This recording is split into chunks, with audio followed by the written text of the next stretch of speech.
Hi friends, welcome to SPR media works. Andhra Pradesh రాజకీయాల్లో కొన్ని నియోజకవర్గాలు కేవలం ఎన్నికల స్థానాలు మాత్రమే కాదు, అవి ఒక నాయకుడి రాజకీయ గుర్తింపుగా మారిపోతాయి. అలాంటి నియోజకవర్గమే కుప్పం. 1989 నుంచి వరుసగా 8 సార్లు నారా చంద్రబాబు నాయుడు గారిని గెలిపించిన కుప్పం తెలుగుదేశం పార్టీకి తిరుగులేని కోటగా కొనసాగుతుంది. కానీ ఒక ప్రశ్న, 2029లో కూడా కుప్పం అదే తీర్పును ఇస్తుందా, లేక వైఎస్ఆర్సీపీ కొత్త వ్యూహంతో చంద్రబాబు కోటకి సవాల్ విసురుతుందా?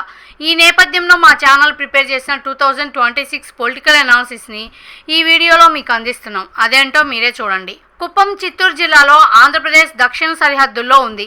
కర్ణాటక, తమిళనాడు రాష్ట్రాలకి దగ్గరగా ఉండటంతో తెలుగు, తమిళ, కన్నడ సంస్కృతుల ప్రభావం ఇక్కడ కనిపిస్తుంది. కుప్పం మున్సిపాలిటీతో పాటు కుప్పం, గుడిపల్లె, శాంతిపురం, రామకుప్పం మండలాలు ఈ నియోజకవర్గంలో ఉన్నాయి. వ్యవసాయం, పాడి పరిశ్రమ, మామిడి, టమాటా, కూరగాయల సాగు, గ్రానైట్ పరిశ్రమ, సరిహద్దు వ్యాపారం ప్రధాన జీవనాధారాలు. అయితే కుప్పం పేరు వినగానే గుర్తొచ్చేది మాత్రం చంద్రబాబు నాయుడు గారే. 2019లో రాష్ట్ర వ్యాప్తంగా వైఎస్ఆర్సీపీ ప్రభంజనం కనిపించింది.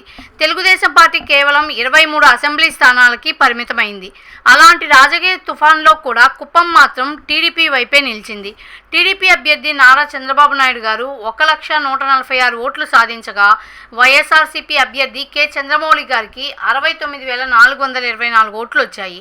చంద్రబాబు గారు 30,722 ఓట్ల మెజారిటీతో విజయం సాధించారు. అయితే ఎన్నికల ప్రారంభ రౌండ్లలో చంద్రబాబు గారు వెనకబడటం అప్పట్లో రాష్ట్ర వ్యాప్తంగా సంచలనం సృష్టించింది. దీంతో కుప్పంలో వైఎస్ఆర్సీపీ బలం పెరుగుతుందనే చర్చ మొదలైంది. కానీ 2024లో కథ మరో మలుపు తిరిగింది. 2024లో చంద్రబాబు నాయుడు గారికి ప్రత్యర్థిగా వైఎస్ఆర్సీపీ నుంచి ఎమ్మెల్సీ కేఆర్జే భరత్ గారు పోటీ చేశారు. ఈసారి చంద్రబాబు నాయుడు గారు 1,21,929 ఓట్లు సాధించగా, భరత్ గారికి 73,923 ఓట్లు వచ్చాయి. ఫలితం చంద్రబాబు నాయుడు గారు 48,006 ఓట్ల మెజారిటీతో వరుసగా 8వ విజయం సాధించారు. 2019తో పోలిస్తే టీడీపీ మెజారిటీ దాదాపు 17,000 ఓట్లు పెరిగింది. అంటే వైఎస్ఆర్సీపీకి వచ్చిన ఓట్లు స్వల్పంగా పెరిగినా టీడీపీ ఓట్ల పెరుగుదలను మాత్రం అడ్డుకోలేకపోయింది. టీడీపీకి ప్రధాన బలం నారా చంద్రబాబు నాయుడు గారు. ఆయన ముఖ్యమంత్రి కావడం వల్ల కుప్పానికి రాష్ట్ర స్థాయి రాజకీయ ప్రాధాన్యం మరింత పెరిగింది. చిత్తూరు ఎంపీ దగ్గుమల్ల ప్రసాదరావు గారు జిల్లా, మండల, గ్రామస్థాయి టీడీపీ నాయకత్వంతో పాటు దశాబ్దాలుగా పనిచేస్తున్న పార్టీ కేడర్ టీడీపీకి కీలక బలం. వైఎస్ఆర్సీపీ తరపున ప్రధానంగా కనిపిస్తున్న నాయకుడు ఎమ్మెల్సీ కేఆర్జే భరత్ గారు. 2024లో ఓడిపోయినప్పటికీ నియోజకవర్గంలో పార్టీని కొనసాగించే బాధ్యత ఆయనపైనే ఎక్కువగా కనిపిస్తుంది. వైఎస్ జగన్ గారి నాయకత్వం, పెద్దిరెడ్డి రామచంద్రారెడ్డి గారి ప్రభావం, గ్రామస్థాయి వైఎస్ఆర్సీపీ నాయకులు పార్టీకి ముఖ్యమైన బలాలు. టీడీపీకి అతిపెద్ద బలం చంద్రబాబు నాయుడు గారి వ్యక్తిగత ప్రభావం. కుప్పంతో ఆయనకున్న సుదీర్ఘ అనుభవం, బలమైన బూత్ స్థాయి వ్యవస్థ, పట్టణ మధ్యతరగతి వ్యాపారులు, యువతలో మద్దతు టీడీపీకి అనుకూలంగా ఉన్నాయి. హంద్రీ నీవా ద్వారా కృష్ణా జలాలు కుప్పానికి చేరడం, పరిశ్రమలు, స్కిల్ డెవలప్మెంట్, రహదారులు, ఉపాధి ప్రాజెక్టులపై ప్రభుత్వం పెడుతున్న దృష్టి కూడా రాజకీయంగా ఉపయోగపడవచ్చు. అయితే అధికారంలో ఉండటం టీడీపీకి బలమే కాదు, బాధ్యత కూడా. ప్రకటించిన పరిశ్రమలు నిజంగా ప్రారంభమవుతాయా? స్థానిక యువతకి ఉద్యోగాలు వస్తాయా? గ్రామీణ ప్రాంతాలకి సాగునీరు నిరంతరంగా అందుతుందా? ఈ హామీలు ఆలస్యమైతే ప్రజల్లో అసంతృప్తి పెరిగే అవకాశం ఉంటుంది. వైఎస్ఆర్సీపీకి గ్రామీణ ప్రాంతాల్లో స్థిరమైన ఓట్ బ్యాంక్ ఉంది. సంక్షేమ పథకాల లబ్ధిదారులు, ఎస్సీ, మైనార్టీ, కొన్ని బీసీ వర్గాల్లో పార్టీకి మద్దతు కొనసాగే అవకాశం ఉంది. గుడిపల్లె, శాంతిపురం, రామకుప్పం ప్రాంతాల్లో స్థానిక సమస్యలపై నిరంతరం పోరాటం చేస్తే పార్టీ మళ్లీ బలపడవచ్చు. వైఎస్ఆర్సీపీ ముందున్న అతిపెద్ద సవాలు చంద్రబాబు గారి వ్యక్తిగత ప్రభావాన్ని అధిగమించడం. 2024లో వచ్చిన 48,000 ఓట్ల తేడాన్ని తగ్గించాలంటే కేవలం జగన్ బ్రాండ్ సరిపోదు. బలమైన స్థానిక నాయకత్వం, గ్రామస్థాయి క్యాడర్, స్పష్టమైన అభివృద్ధి ప్రత్యామ్నాయం అవసరం.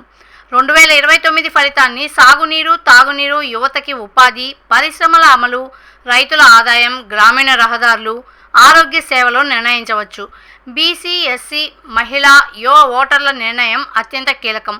అలాగే 2029లో చంద్రబాబు గారు స్వయంగా కుప్పం నుంచి పోటీ చేస్తారా? కూటమి కొనసాగుతుందా? వైఎస్ఆర్సీపీ అభ్యర్థి కేఆర్జే భరత్ గారు మళ్ళీ కంటిన్యూ అవుతారా అనే అంశాలు కూడా రాజకీయ సమీకరణాన్ని మార్చవచ్చు. 2026 నాటికి కుప్పంలో టీడీపీ స్పష్టమైన ఆధిక్యంలో కనిపిస్తుంది. 2024 భారీ విజయం, చంద్రబాబు గారు ముఖ్యమంత్రిగా ఉండటం, హంద్రీనీవా జలాలు, పరిశ్రమలు, ఉపాధి ప్రణాళికలు టీడీపీకి అనుకూల వాతావరణాన్ని కల్పిస్తున్నాయి. అయితే వైఎస్ఆర్సీపీ పూర్తిగా బలహీనపడిందని చెప్పలేం. ఆ పార్టీకి 2024లో కూడా 73,000కు పైగా ఓట్లు వచ్చాయి. అందువల్ల గ్రామీణ అసంతృప్తిని సమీకరించగలిగితే పోటీని తీవ్రం చేయగలదు. మా విశ్లేషణ ప్రకారం ప్రస్తుతానికి కుప్పంలో టీడీపీకే స్పష్టమైన అడ్వాంటేజ్ ఉంది. కానీ 2024లో వచ్చిన మెజారిటీ 2029లో కూడా అలాగే కొనసాగుతుందని ఇప్పుడే చెప్పలేం.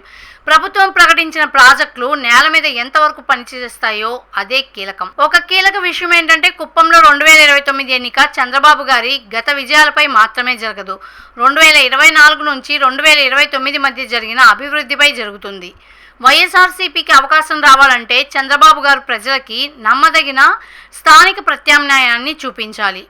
మరి 2029లో కుప్పం మరోసారి చంద్రబాబు నాయుడు గారికే భారీ విజయాన్ని అందిస్తుందా, లేక కేఆర్జే భరత్ గారి నాయకత్వంలో వైఎస్ఆర్సీపీ టీడీపీ కోటలో సంచలనం సృష్టిస్తుందా?